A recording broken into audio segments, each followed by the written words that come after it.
एक संबंध भगवान से बना लो, वो तुम्हारे सामने आकर खड़ा होगा। शिव महापुराण में शिव भक्त के लिए 4 गुण बताए गए।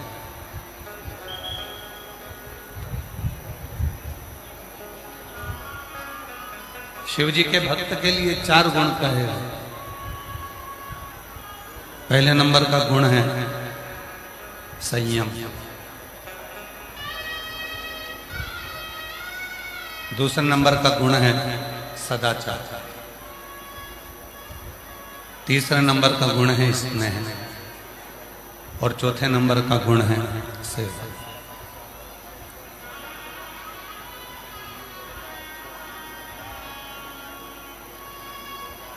भगवान देवाधिदेव महादेव भगवान शंकर माता पार्वती जी को जब महाकाल वन में भ्रमण करा रहे थे, महाकाल वन में जब घूम रहे थे, भ्रमण कर रहे थे, तो भगवान महाकाल राजा ने स्वयं भगवान शिव ने मां अम्बा जगदम्बा पार्वती जी को महाकाल वन में कहा था, पार्वती, शिव भक्त का सबसे बड़ा गुण होता है उसके भीतर का संयम।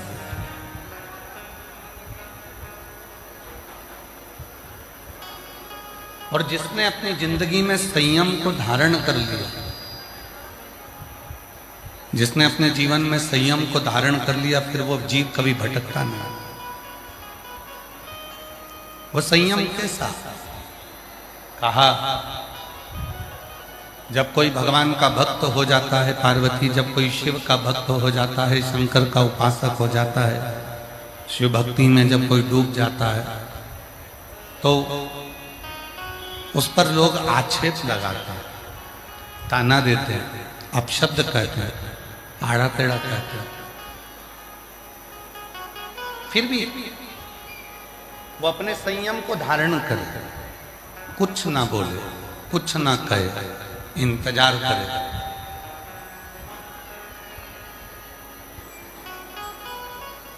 बच्चा जब छोटा रहता है ना, उसका कहीं झगड़ा हो जाता है, और छोटे से बच्चे का, छोटे से बेटे का, छोटे से बेटी का जब झगड़ा होता है, और जब उसका झगड़ा हो जाता है, तो वो झगड़े में रोता रोता जब घर जाता है, तब उसकी मम्मी उसके पापा कहते हैं, चल मैं चलता हूं, देखूं जरा तेरे को किसने मारा, चल मैं चलता हूं। किसकी हिम्मत है?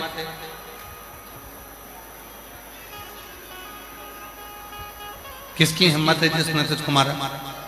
चल मेरे साथ। मम्मी पापा तुरंत तैयार हुए, भाई भाऊ तैयार हुए और चल तुरंत।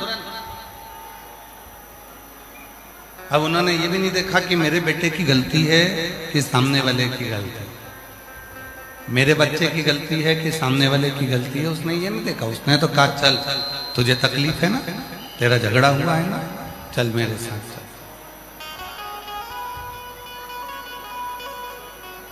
ले गए। बस मेरा ओघड़दानी, मेरा शिव और माता जगत जननी जगदम्बा अम्बा पार्वती, शिव और शक्ति ऐसे ही। उसने ये नहीं देखा मेरे शंकर भगवान ने कि तुमने पाप कितना करा, मेरे शंकर भगवान ने ये भी नहीं देखा कि तुमने पुण्य कितना करा। मेरे शंकर भगवान ने तो केवल इतना देखा कि इसने मुझे पुकारा, इसने मुझे निवेदन करा, इसने मुझे पुकारा। और जब उसने पुकारा, जब उसने निवेदन किया, जब उसने पुकारा, बस मेरा देव अधिदेव महादेव, मेरा शंकर, मेरा ओघड़दानी, मेरा शंभु, मेरा त्रिकालदर्शी, मेरा कैलाशी अविनाशी, मेरा शिव तुरंत उसी समय पर उसका साथ देने के लिए आ गया। संयम, और उस संयम की सबको जरूरत। जो शंकर को भजता है, जो भगवान शंकर का आराधना करता है, जो भगवान शिव की आराधना। अच्छा चलता चलता तुम लोग वापस उसको गड़बड़ कर देते हो यार भाई। भगवान शंकर की जो आराधना करता है, साधना करता है, जो भगवान शिव की साधना में डूबा रहता है, उसको सबसे ज्यादा जरूरत होती है संयम की। उसको सबसे ज्यादा जरूरत है संयम। और जिसने अपनी जिंदगी में, अपने जीवन में संयम को धारण कर लिया, फिर उसको भटकना नहीं। थोड़ा संयम। सबसे ज्यादा संयम किस चीज को चाहिए? कहा 3 इंद्रिय ऐसी हैं जिनको संयम की जरूरत पड़ती है। बाकी की इंद्रियों को तो अपनी जगह पर है, पर 3 इंद्रियां ऐसी हैं जिनको संयम की जरूरत है। पहले नंबर पर जिह्वा को संयम की जरूरत है। दूसरे नंबर पर अपने नेत्र को संयम की जरूरत है। और तीसरे नंबर पर है अपनी श्रवण शक्ति, अपने कान, श्रवण, इसको संयम की जरूरत है। 3, 5 कर्मेंद्री, 5 ज्ञानेंद्री और 1 मन। 11 इंद्रियों में से केवल 3 इंद्रियां ऐसी हैं जिनको संयम की बहुत जरूरत है। ये 3 इंद्रियों पर जिसने संयम कर लिया, इन 3 इंद्रियों पर जिसने संयम को धारण कर लिया, समझ लो उसने सब कुछ कर लिया। पहला है अपनी वाणी पर संयम, अपनी जिह्वा पर संयम। कितना सुंदर कहा है किसी ने कि वाणी ऐसी बोलिए जो मन का आपा खो।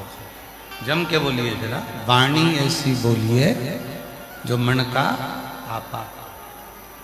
और आज के जमाने में वाणी ऐसी बोलिए जो जम के झगड़ा हो। पर उससे मत बोलिए जो तुमसे तगड़ा हो। फिर कभी कभी तुम्हारी वाणी ऐसी जगह बोल जाते हो जहां पर फिर झगड़ा उत्पन्न हो जाता है, लड़ाई हो जाती है, विवाद हो जाता है, तकलीफ उत्पन्न हो जाती है, विवाद उत्पन्न हो जाता है।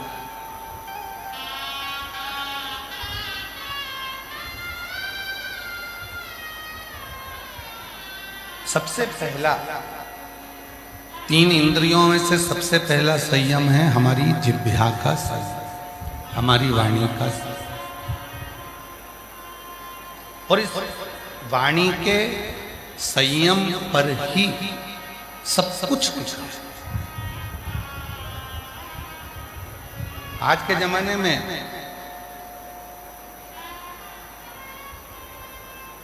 सास बुरी नहीं है, आज के जमाने में बहू भी बुरी नहीं है। ना सास बुरी है, ना बहू बुरी है, ना ससुर बुरा है, ना पति बुरा है, ना पत्नी बुरी है, ना देवर, ना जेठानी, ना जेठ, ना ननन, ना नंदोई, कोई बुरा नहीं है।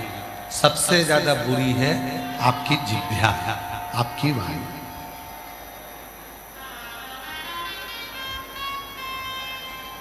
और जिसने अपनी वाणी पर संयम करा, जिसने अपनी वाणी को संयमित कर लिया, जिसने अपनी वाणी को संयम में रखना प्रारंभ कर लिया, उसकी जिंदगी सार्थक हो।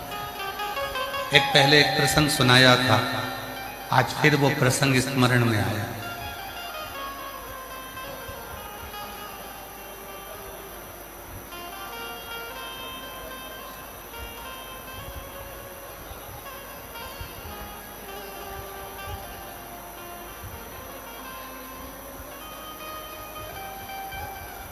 एक नगर में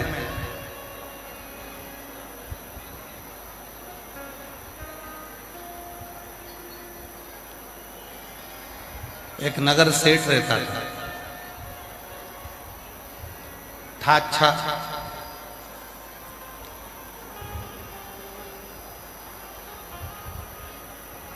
पर उसकी वाणी ठीक नहीं थी, बोलता हर कुछ था, एक दिन राजा ने उसको बुलाया और राजा ने कहा अपने नगर का सेठ है, अपना फर्ज बनता है कि इसको अपना महल दिखाया जाए। राजा ने नगर सेठ को बुलाया, महल दिखाया। सेठ जी से पूछा, बताओ सेठ जी महल कैसा बना? सेठ जी ने कहा, महाराज महल तो अच्छा बना, पर इसका दरवाजा बड़ा छोटा। तो राजा ने कहा, दरवाजे से होना जाना क्या? सेठ जी बोले, महाराज दरवाजा छोटा है, जब तुम मरोगे तो तुम्हारी अर्थी कैसे निकलेगी? राजा को गुस्सा आ गया और राजा को क्रोध आया और राजा ने कहा, इसको बंद करो, अंदर जेल में ले जाओ, इसको ले जाओ, अंदर बंद करा जाए।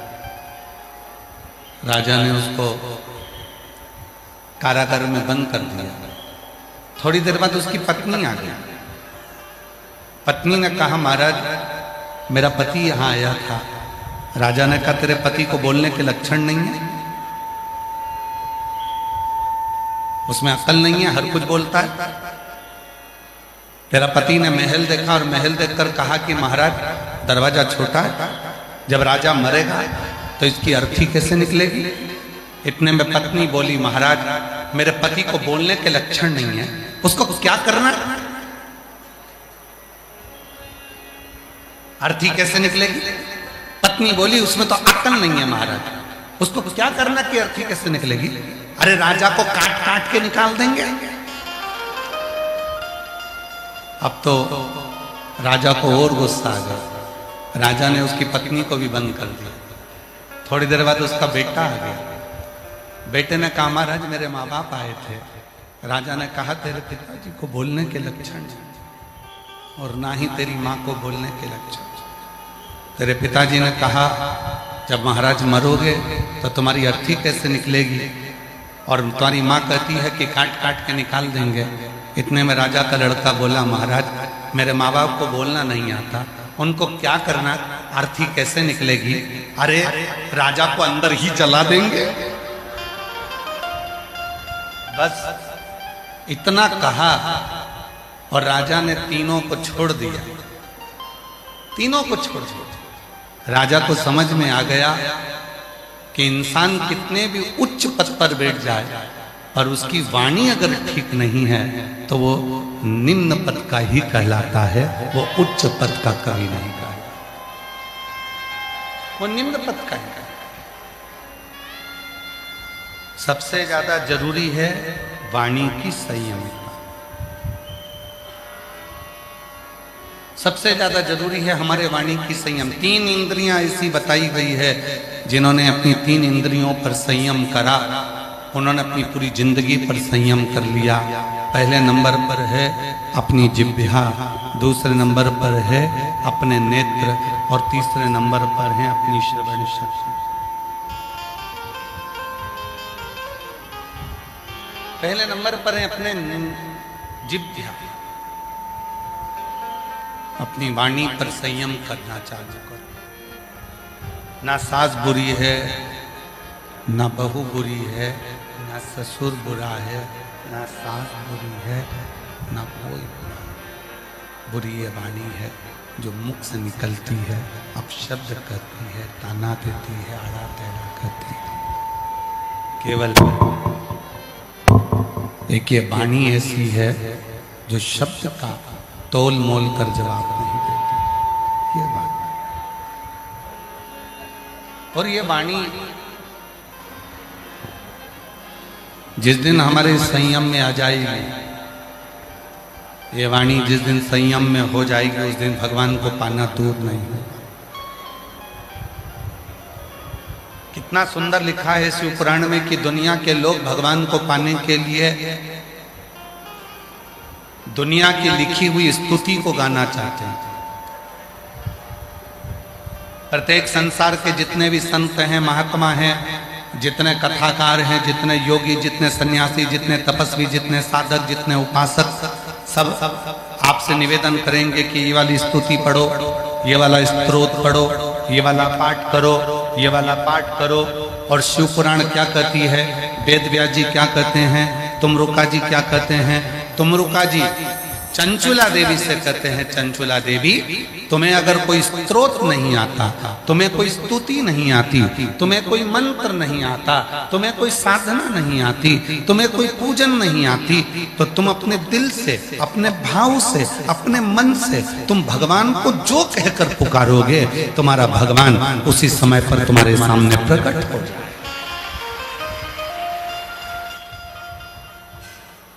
उसी समय तुम्हारा भगवान तुम्हारे सम्मुख में प्रकट हो जाए। उसी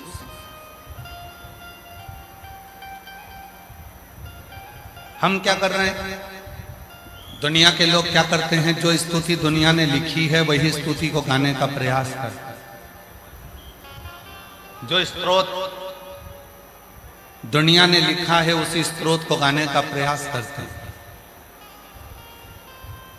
कभी अपने मन से भी आप कुछ स्तुति को गुनगुनाओ, कभी अपने मन से भी उस परमात्मा के लिए कुछ स्तोत्र को गुनगुनाओ, कभी अपने मन से भी उस परमात्मा को कुछ पुकारो, कभी अपने मन से भी उस परमात्मा के स्मरण को पुकारो। कुछ स्तुति, कुछ मंत्र, कुछ साधना, कुछ अपने भीतर के होना चाहिए। कुछ स्तुति अपने भीतर की होना चाहिए, कुछ मंत्र अपने भीतर के होना चाहिए।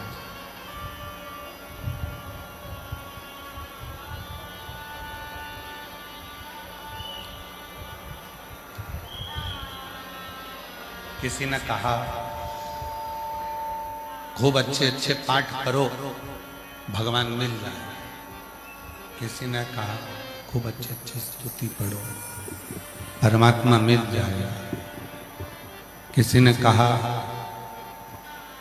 अच्छे अच्छे मंत्र का जप करो परमात्मा मिल जाएगा। किसी ने कहा इतने घंटे की साधना करो परमात्मा मिल जाएगा। पर शिव महापुराण की कथा कहती है मत बैठो 4 घंटा तुम तप करने के लिए, मत बैठो तुम 5 घंटा साधना करने के लिए, मत बैठो तुम आराधना करने के लिए, पर इतना जरूर करो घर में जो सदस्य रह रहे हैं, घर में जो माता पिता रह रहे हैं, घर में जो बुजुर्ग रह रहे हैं, घर में जो सदस्य निवास कर रहे हैं, उनके प्रति प्रेम का भाव रखना प्रारंभ कर दो। मेरा शंकर भगवान तुम्हारे सामने प्रकट हो जाए।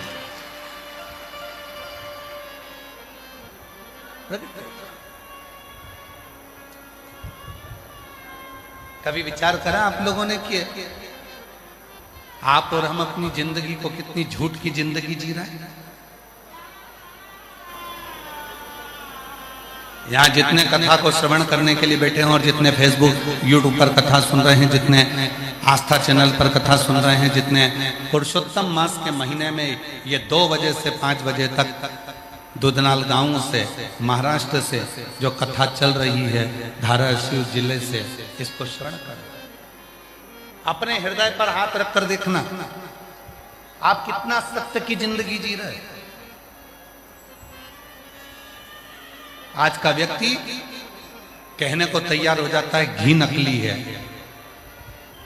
ये घी असली है, ये घी नकली है। आज का व्यक्ति कहता है ये सोना असली है, ये सोना नकली है। आज का व्यक्ति कहता है ये चांदी असली है, ये चांदी नकली है। आज का व्यक्ति कहता है ये प्योर कॉटन नहीं है, ये नकली है। आज का व्यक्ति कहता है चावल असली और नकली है। आज का व्यक्ति कहता है ये तेल नकली है, ये तेल असली है। हमने घी नकली देखा, हमने चावल नकली देखा, हमने कपड़ा नकली देखा, हमने सोना नकली देखा, हमने चांदी नकली देखी। पर जैसे जैसे कलयुग बढ़ता चले जाता है वैसे वैसे इंसान भी नकली होता चले जाता है। इंसान भी नकली, और उसकी नकलीपन कहाँ नजर आता है? आप खुद अपने अंदर झांक कर देखना, तुम्हारे फेसबुक पर हजारों लोग जुड़े हुए हैं, तुम्हारे इंस्टाग्राम पर हजारों लोग जुड़े हुए हैं, तुम्हारे यूट्यूब पर हजारों लोग जुड़े हुए हैं, तुम्हारे व्हाट्सएप पर हजारों लोग जुड़े हुए हैं, तुम्हारे व्हाट्सएप पर हजारों ग्रुप जुड़े हुए हैं, हजारों लोग तुम्हारे फेसबुक पर हैं, हजारों लोग तुम्हारे ट्विटर पर हैं, हजारों लोग तुम्हारे यूट्यूब पर हैं, हजारों लोग तुम्हारे फेसबुक पर हैं, और तुम उनको देखकर खुश होते हो। पर असलियत क्या है? हजारों लोग तुम्हारे मोबाइल पर जुड़े हुए हैं तुम्हारे मित्र बनकर, पर सही मायने में कहना, क्या तुम जितने लोग घर में रह रहे हैं उनसे दिल से जुड़े हो? अपने मम्मी से, अपने पापा से, अपने भाई से, अपनी बहन से, अपनी भाभी से, अपने भैया से, अपने मासी से, मासा से, मामा से, मामी से, काका से, काकी से, किसी से? व्हाट्सएप पर बैठकर मैसेज में बात करने का आपके पास समय होता है दूसरों से, इंस्टाग्राम पर बात करने का समय होता है दूसरों से, फेसबुक पर बात करने का समय होता है दूसरों से, यूट्यूब पर जवाब देने का समय होता है दूसरों से, पर घर में 5 लोग निवास करते हैं, 4 लोग रहते हैं, और एक दूसरे से बात करने की फुर्सत आज के व्यक्ति को नहीं होती। इससे बड़ा नकली व्यक्ति और कहां होगा? इससे बड़ा नकली व्यक्ति कहां होगा? घर में प्रवेश करो, रात्रि का विश्राम करो, पत्नी और पति दोनों मोबाइल को उठाकर थोड़ा कोने में रख दो। बच्चों से बात करो तो थोड़ी देर के लिए मोबाइल उठाकर कोने में रख दो। बच्चे अपने माँ बाप से बात करें तो अपना मोबाइल उठाकर कोने में रख दो। जिस माँ बाप ने तुमको जन्म देने के लिए 9 महीना माने गर्भ में रखा, उसको तुम 9 मिनट नहीं देते। जिस पिता ने कमा कमा कर अपनी पूरी जिंदगी का धन तुमको दे दिया, उसको तुम 2 मिनट नहीं दे पाते। और केवल एक mother's day, father's day, children's day, केवल इन डे पर तुम विश कर दो और फोटो लगा दो और सोचो कि मैं मेरी मम्मी को बहुत प्यार करता हूं। पक्के झूठेले, दूसरों को बेवकूफ बनाते हो। फोटो लगाकर दूसरों को बस आकर्षित करते हो कि मैं मेरी मम्मा को बहुत प्रेम करता हूं। मम्मा से उस दिन प्रेम होगा जिस दिन तेरी माँ की आंख में आंसू ना होगा। मम्मा से उस दिन प्रेम होगा जिस दिन तेरी माँ की आंखों में आंसू ना हो। पापा से उस दिन प्रेम होगा जिस दिन तेरे पिता के नेत्र में जल ना हो। प्रेम वो नहीं है।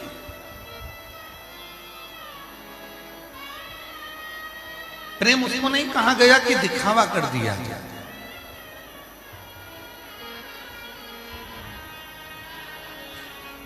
खूब प्रेम के किस्से चलते हैं, खूब प्रेम के किस्से चलते हैं। 33 कोटि देवताओं की लिस्ट निकालिए, सारे देवताओं की लिस्ट निकाल कर देखना कि सबसे ज्यादा प्यार कौन से देवता ने किया। आपको उस लिस्ट में मिलेगा सबसे ज्यादा प्यार केवल एक ही देवता ने करा, वो थे देव अधिदेव महादेव, जो मां सती से प्यार करते थे। मां सती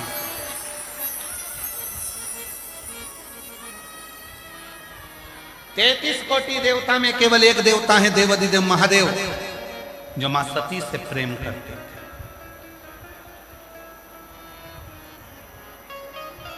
कहा, किसी ने कहा कि सती से प्रेम करते थे तो फिर पार्वती से विवाह क्यों किया? प्रसंग को उठाइएगा, शिव महापुराण के उमाखंड को उठाकर गीता प्रेस गोरखपुर की शिव पुराण लेकर आओ। उस शिव पुराण को घर में पढ़ो और पढ़कर देखना कहीं सीवर वाला बाबा कहीं झूठ तो नहीं बोल दिया। इसलिए पढ़ना जरूरी है, अध्ययन करना जरूरी है। कि सीवर वाला महाराज कथा बाजता है तो हम पढ़ें कि उसने सही बोला कि झूठ बोला। शिव महापुराण की उमा संहिता कहती है, किसी ने प्रश्न करा कि शिवजी जब सती से प्रेम करते थे, शंकर भगवान जब सती को स्नेह करते थे, तो पार्वती से विवाह क्यों करा? जरा प्रसंग उठाकर देखिए। भगवान शंकर ने पार्वती जी की पूरी परीक्षा ली, पूरी परीक्षा, एक भी परीक्षा नहीं छोड़ी शंकर भगवान ने पार्वती जी की। और आखिरी में जब पार्वती जी अर्पणा हो गई, पत्तों का सेवन करती थी, दुर्बल हो गई, शरीर में मांस नहीं बचा, केवल कंकाल हड्डियां माता पार्वती के शरीर में थी और मांस का एक टुकड़ा भी शरीर के अंदर नहीं था। पार्वती का नाम अर्पणा हो गया। तब शिव जी गए और पार्वती जी को देखकर पूछा, तुम ऐसा क्यों कर रही हो? तब माता पार्वती जी ने कहा, कुंभज ऋषि के आश्रम में कथा सुनने तुम्हारे साथ गई थी,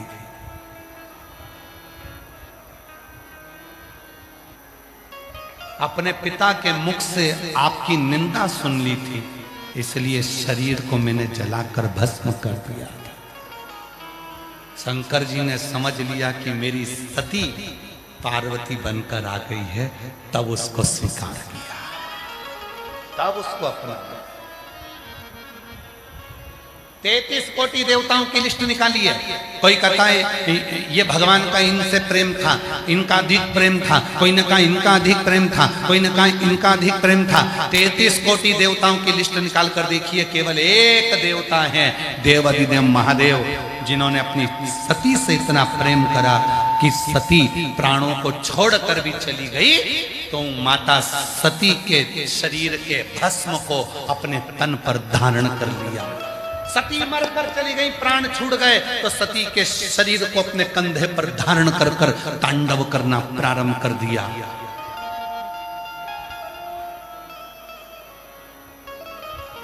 सती चली गई तो उसके शरीर के मुंड की माला अपने गले में धारण करना प्रारंभ कर दिया।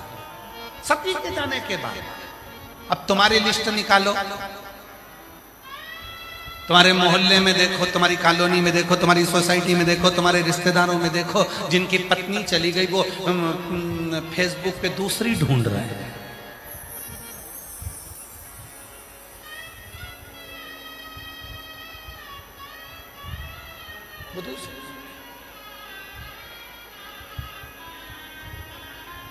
वो विवाह.com में जा रहा है कि हमारे लिए कोई अच्छी और मिल जाए।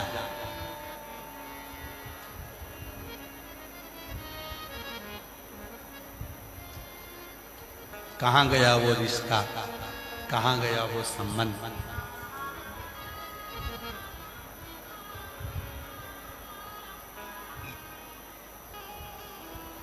भारत की भूमि पर जितने भी स्त्रियों के व्रत हुए, वो सारे व्रत माता पार्वती जी के। तीज का व्रत माता पार्वती का था, चतुर्थी का व्रत माता पार्वती का था, छठ का व्रत माता पार्वती का था। जितने व्रत, जितने जितने व्रत, तीज, चतुर्थी, छठ, अष्टमी, जितने भी व्रत करे वो सब माता पार्वती। क्यों? समर्पण है, समर्पण है सती का, समर्पण है माता पार्वती का।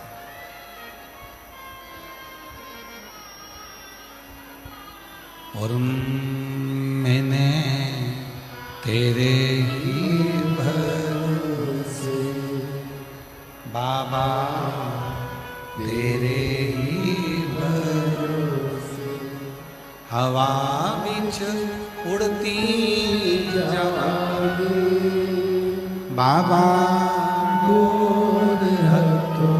छड़ी नाम कटी जावागी भोले, मैं तेरी पतन शंभु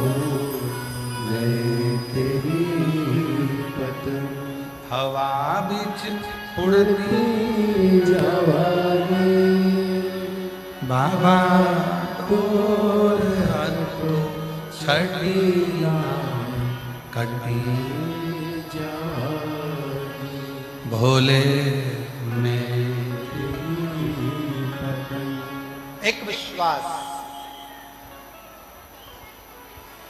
वाणी का, प्रेम का, भरोसे का, एक विश्वास। कितना प्रेम है।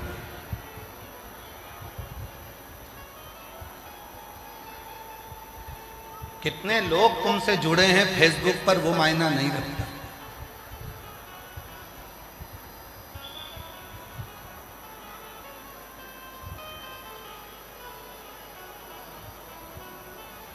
मोबाइल पे कितना भी काम कर लो,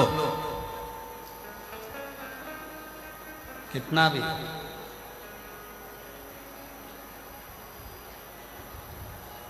चलो जाने दो। एक प्रश्न, एक अच्छी बात समझो अपने जीवन में।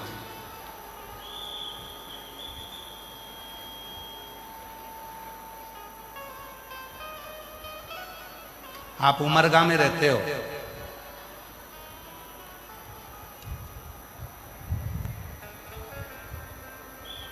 मान लो अब कोई मोबाइल पर कहे कि मैंने उमरगा के लिए ये करा, मैंने उमरगा के लिए वो करा, और मोबाइल पर बैठे बैठे उमरगा के लिए करता रहे करता रहे करता रहे। पर उमरगा वाले तो कहेंगे भैया इस मोबाइल पर करने से कुछ नहीं होगा, फील्ड में आओ, जमीन पर आओ, और उमरगा की गली गली में जाकर, धाराशिव जिले में जाकर, हमारे प्रदेश में, हमारे गांव में, एक एक जगह पर जाकर जो जमीन पर काम करता है उसकी मूलता मांगो, उसकी मूलता।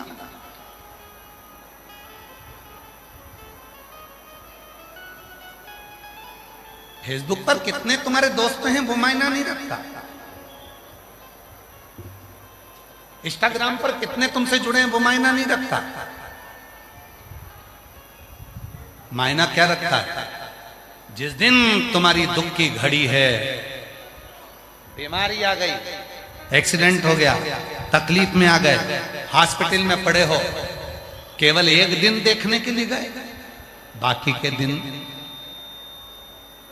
जिसको तुमने टाइम नहीं दिया, जिसको तुमने समय नहीं दिया, दूसरों से बात करने का तुम्हें फोन पर समय था, और घर में जो धर्म पत्नी थी, पति था, बच्चे थे, उनके पास में समय नहीं दिया, और आखिरी में सेवा करने के लिए हॉस्पिटल में रात दिन वही धर्म पत्नी बैठी रही जिसको तुमने 1 मिनट का समय नहीं दिया। 1 मिनट का समय नहीं दिया। उठा रही है, बिठा रही है, भोजन करा रही है, कपड़े धो रही है, स्नान करा रही है, शरीर नहीं काम कर रहा तुम्हारा तो भी वो तुम्हारी सेवा कर रही है। एक दिन तुम मीठे वाणी से उससे नहीं बोले, एक दिन तुम प्रेम की वाणी से उससे नहीं बोले, फिर भी उसने अपना पूरा समय तुम्हारे को दिया, पूरा समय। हो सकता है हमारी बात का कई लोगों को बुरा लग जाए, पर ईमानदारी से एक बात कह दें, हो दूधनाल वालों, पाटिल साहब बोल दें, हो सकता है हमारी बात का बुरा लग जाए, पर कह देते हैं, पत्नी से अच्छा दोस्त दुनिया में कोई नहीं हो सकता। उसको अपना बेस्ट फ्रेंड बनाओ। दुख आया है, कोई नहीं आएगा, 4 दिन आएंगे, 5 दिन आएंगे, 6 दिन आएंगे, तुम तो 2 महीने से हॉस्पिटल में पड़े हो, घर में बीमार पड़े हो, कोई तुम्हारा दोस्त आकर तुमको ले जाकर बाथरूम में बिठाएगा, कोई तुम्हारे कपड़े धोएगा, कोई तुम्हारे काम करेगा, कोई तुमको चम्मच से रोटी खिलाएगा, रोटी चम्मच से भी नहीं खा पाओगे तो मिक्सर में पीस पीस कर पानी बनाकर नली से पिलाएगा। कोई करने वाला केवल एक ही बेस्ट फ्रेंड रहेगा, वो तुम्हारी धर्म पत्नी रहेगी, तुम्हारा पति रहेगा। उस पति को बेस्ट फ्रेंड बनाओ, धर्म पत्नी को बेस्ट फ्रेंड बनाओ, उसको अपना स्नेह, उसको अपना प्रेम। ये बाकी के सब तो अपनी अपनी जगह पर, बाकी के सब अपनी जगह पर जब आप उससे स्नेह करेंगे, प्रेम करेंगे, उससे वात्सल्यता करेंगे, करुणता करेंगे, जब आप उससे स्नेह से बात करेंगे, चिंता में स्नेह से रखेंगे, वो आपके जीवन को सुख प्रदान करना प्रारंभ करता है, आपके जीवन को सुख देना प्रारंभ करते, आनंद देना प्रारंभ करते, उससे प्रीत जोड़िए, उससे स्नेह जोड़िए, उससे प्रीति जोड़ने का प्रयास करिए, उससे स्नेह जोड़ने का प्रयास करिए।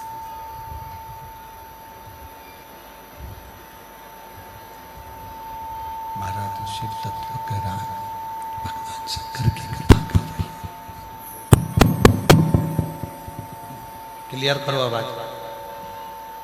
शंभु शंभु शंभु शिव तत्व कह रहा है। बेस आ रहा है या तो कुछ गला पकड़ रहा है। शंभु शंभु शंभु शिव तत्व कह रहा है, भगवान शंकर का चरित्र कर रहा है, महापुराण की कथा वर्णन कर रहे हैं। शंभु शंभु शंभु शंभु शंभु शंभु शंभु भैंस पकड़ रहा है, गला पकड़ रहा है भाई। शंभु शंभु शंभु शंभु शिव तत्व कर रहा है। शंभु शिव तत्व कह रहा है, भगवान शिव महापुराण की कथा वर्णन कर रहा है।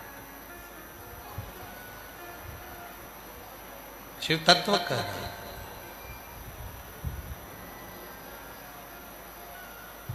33 कोटि देवताओं में अगर सबसे ज्यादा प्रेम, सबसे ज्यादा स्नेह अगर किसी देवता ने किया है तो वो शिव शंकर, माता सरस्वती से।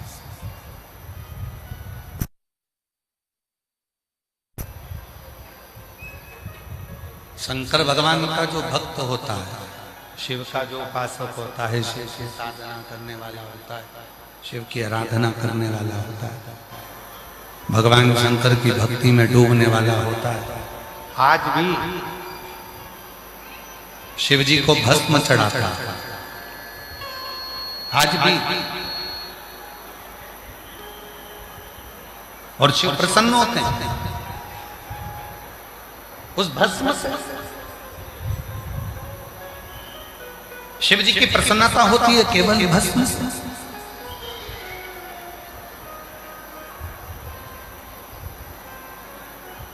शिव जी की प्रसन्नता होती है केवल भस्म से। क्यों? सती के शरीर की वो राख, माता सती के शरीर की वो भस्म, माता सती के शरीर की वो राख आज भी शिव को प्रियता प्रदान करती है, शिव को आनंद प्रदान करती है। आज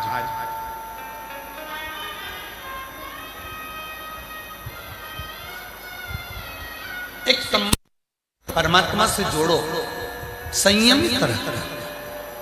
3 इंद्रियां ऐसी हैं जिन पर तुम्हारा संयम बहुत जरूरी है। पहले नंबर पर है तुम्हारी वाणी का संयम। अपनी जिह्वा पर जितना हम कहें कथा में फिर कहें, ना सास बुरी है ना बहू बुरी है, ना ससुर बुरा है ना बेटा बुरा है, ना ननन बुरी है ना नंदोई बुरा है, ना देवर बुरा है ना देवरानी बुरी है, ना जेठ बुरा है ना जेठानी बुरी है। परिवार का कोई सदस्य बुरा नहीं है, केवल अगर बुरा है तो केवल हमारी वाणी ही कहीं ना कहीं बुरी है। कहीं ना कहीं हमारी वाणी हमें बुरी,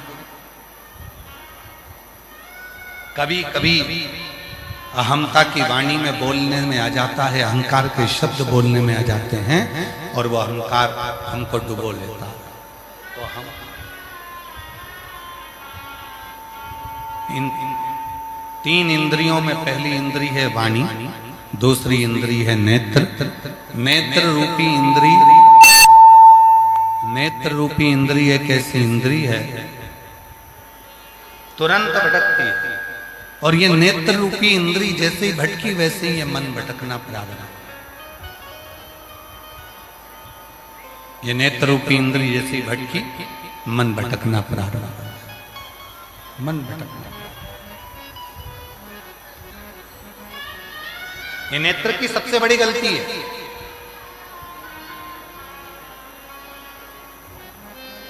संसार में नेत्र रूपी इंद्रिय एक ऐसी इंद्रिय है जो अच्छाई कम देखती है और बुराई ज्यादा देखती है।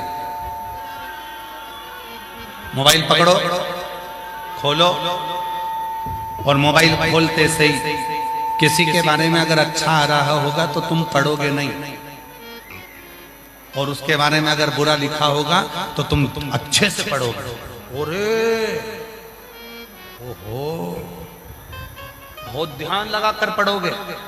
किसी के लिए अच्छा आया होगा, तुम उस फोटो को, उस वीडियो को किसी को नहीं भेजोगे, पर जैसे ही किसी के लिए बुरा वीडियो आ गया, किसी के लिए बुरा लिखा हुआ आ गया, किसी के लिए गलत लिखा हुआ आ गया, तुम तुरंत उसे फॉरवर्ड करना प्रारंभ कर दो। नेत्र रूपी इंद्री बड़ी विचित्र,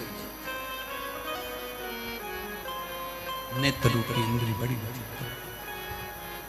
यह नेत्र रूपी जो इंद्री है, यह मन को भी डोला देती है।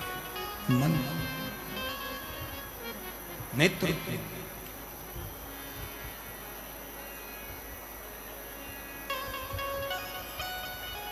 चलो जाने दो, प्रैक्टिकल करिएगा। सुबह मॉर्निंग वॉक करने जाते हो? अरे बोलो तो जम के। सुबह सुबह मॉर्निंग वॉक करने जाते हो, घूमने जाते हो, व्यापार पर जाते हो, दुकान जाते हो, नौकरी पर जाते हो, कहीं सब्जी लेने जाते हो, फल के मार्केट में जाते हो, कहीं ना कहीं तो जाते होगे। जिस रास्ते से जाते हो उस रास्ते पर 2 दिन पहले कोई कुत्ता मर गया, तुमने मरा हुआ कुत्ता देख भी लिया। कुत्ता मरा हुआ कोई उठा के ले भी गया, और मरे हुए कुत्ते को ले जाकर कहीं कचरे में किसी ने डाल दिया।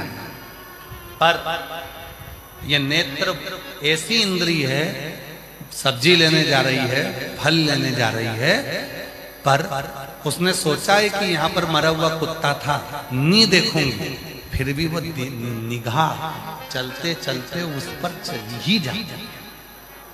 ये निगाह, ये दृष्टि, ये नेत्र अच्छा नहीं, वहां पहुंच।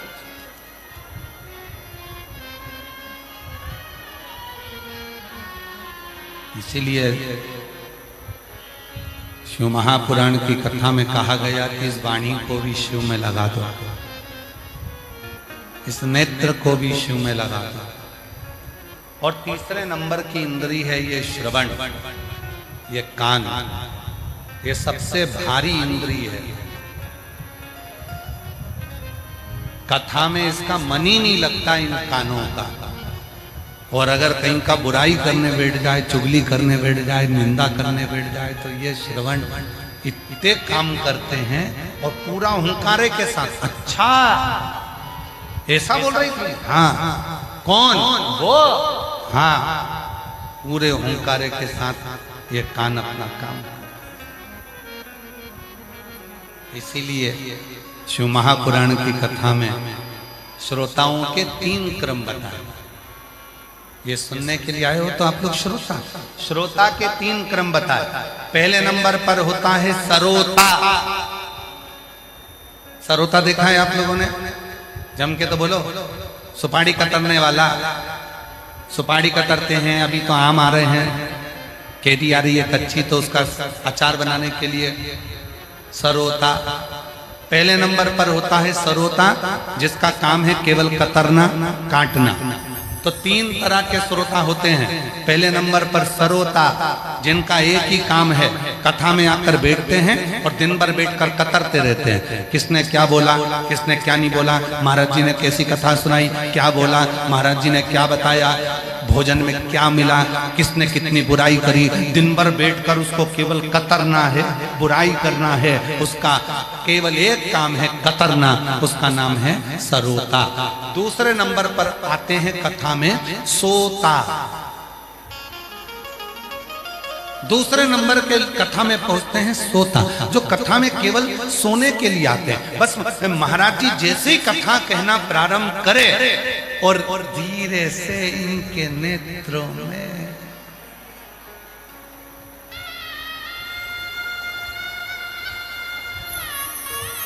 लोगों को लग रहा है कथा में कितनी डूबी है।